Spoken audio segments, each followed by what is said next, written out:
So a simply stunning performance by Iga Swiatek today in the women's Wimbledon final. Anisimova really had no answers for her, and I think there is no reason that Iga Swiatek doesn't make a return to the top of the women's tour. This is just because she has a combination of factors that just make her so strong in so many areas, and when she's playing her best, almost unplayable on the women's tour, and this is why you see her have so many dominant matches and sets. If you look at Anisimova's match against Sabalenka, she's hitting like good shots.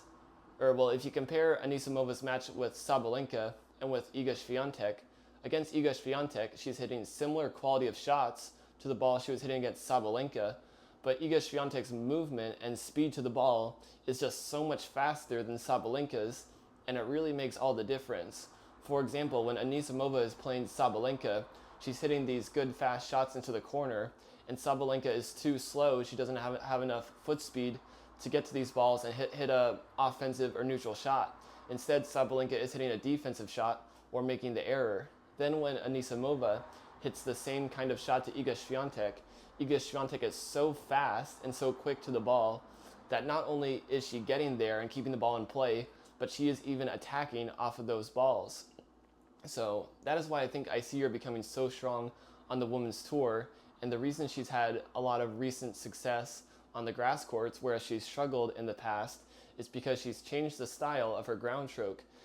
When she was initially dominating on clay in her introduction to the tour, she was hitting a very high over the net, very grindy topspin ball. Now her style of ground stroke has changed. She's hitting faster through the court, low over the net, and it's a much more aggressive shot.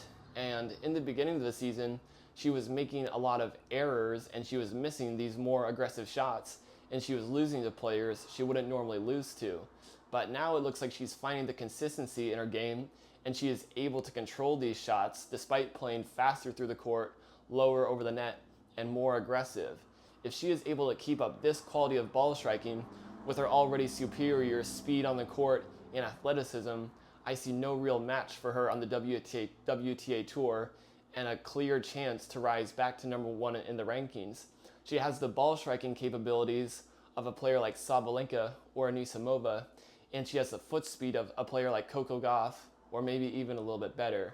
So those are my thoughts on the women's final this year at Wimbledon.